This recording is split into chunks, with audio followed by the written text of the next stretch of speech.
one that I was thinking of be specific to my purpose is punknews.org, which is a little bit misleading, the name, because it's in no way geared around just punk bands at all. Definitely geared towards a younger audience, though. It's a really good way to get the word out there about shows, and they'll do individual contests in a specific market for you too. And it's interesting to see. I mean, you'll get hundreds of comments on a particular contest. Many of them not always positive. It can just be somebody talking about how much they hate that band or something like that. But it's still helpful though, because there are people out there just talking about your particular event, and so a lot of times we'll contact them, or they'll contact us, to do contests and giveaways online. We'll start back with you again. What benefits have social media provided that you would not have been able to realize through other channels? Okay, cool, that's a good question. I guess, thinking back to the way that promotion was done before the internet existed and before MySpace and Facebook, what we would do, once we confirmed and announced a concert, then we would make flyers, literally, you make several hundred or more paper flyers, 11 by 17, and you would pay somebody, we would pay people $15 or $20 to literally go out with a staple gun and put them up all over in different places, especially around the VCU campus and in legit and allowed places. And that's the way that you promoted shows. You would also, we would spend hours with a fax machine and faxing style and faxing different papers to let them know about concerts that were coming up in the future. And that was pretty much the only ways that you had to promote. And of course, the biggest way was literally at a show that was happening that was a similar genre to something else that was coming up, and handing out handbills at one show to promote another one.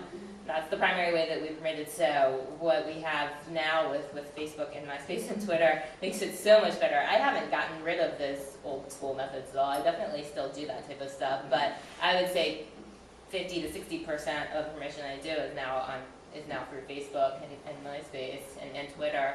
So I think it's changed dramatically the way that I focus my attention. Another great thing about it is obviously it's a lot less expensive to use the new methods. Trees. And you save trees. It's more environmentally friendly. You save a lot of time and labor as well. So, the way that when we book a concert, we have a budget for advertising, and you can promote online for free for the most part. So. I definitely think that it's cheaper for independent filmmakers to now, get the word out about their film. Before you had to hire, an ad agency or a marketing PR company, and now they can get it out themselves. But the point being, time is money, so it takes a lot of time, as you know, to use social media and really get it to work well for you. But another way that it's quite simply was that I met my business partner on Twitter, Leslie, and that was just through a love of wine and music and social media. And that's, because the love of those things, we were brought together, and that's how we started our company. So that's just really basic, that never would have probably happened otherwise. How we never would have done that. So as a film blog, an independent film blog, the initial meeting between the two of y'all didn't involve independent film? Right. That's fantastic. Yeah. Yeah, I think, like Jessica said, promoting shows is a lot easier now. Other than that, like I was saying before, distribution, getting people just to kind of check out your stuff, or letting people know you have an upcoming release, or in my case, a remix or something.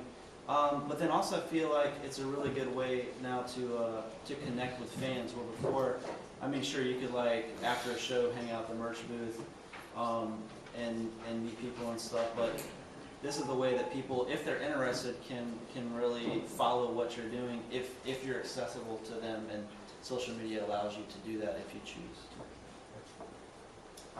Just quickly, not going too in depth, but which social media networks do you use, and basically what do you do with them?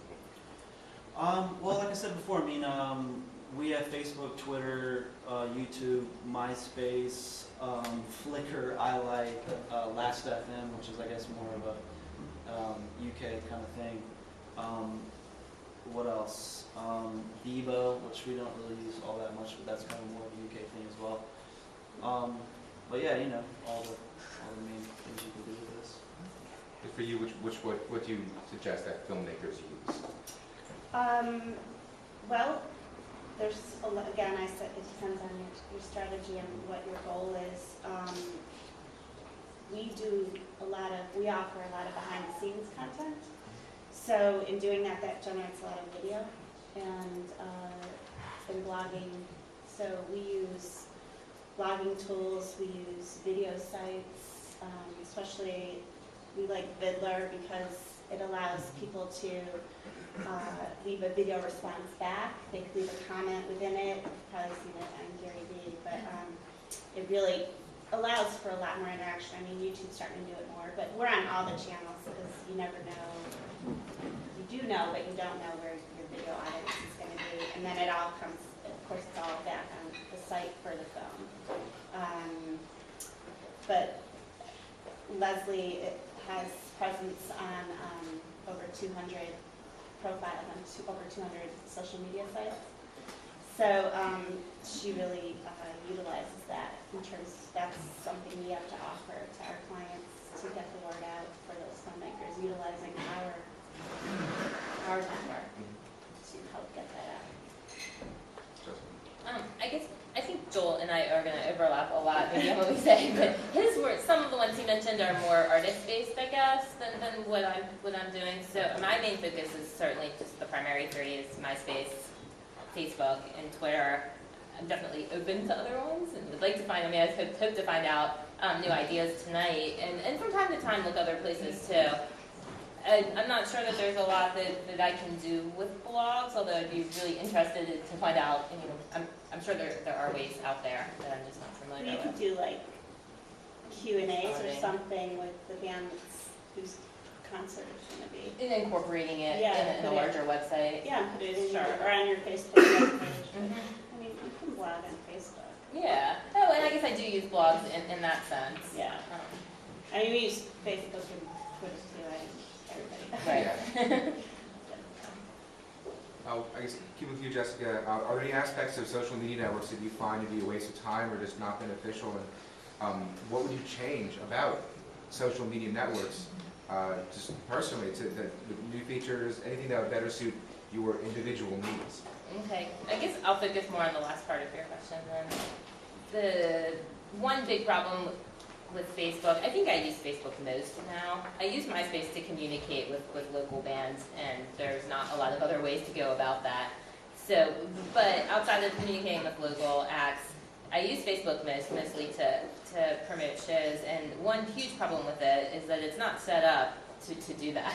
It's not set up to really promote music because there aren't music players for the most part. They haven't tried to really go the direction that MySpace did. They have a different focus, and I don't know if that's something that will change or not, but it's really not all that friendly. For example, you know, all of your pages are an extension of your individual identity. So you can't email your fans of a page. You can only email the people who you're friends with, and I don't necessarily want to overlap my business with my personal identity on Facebook, although maybe some people started up that way. I guess it depends on what your initial purpose with Facebook was. So, I mean, one thing that I would change about that, or problem that I see with it, is that it's not, you know, although they have pages for businesses, it's not all that business friendly.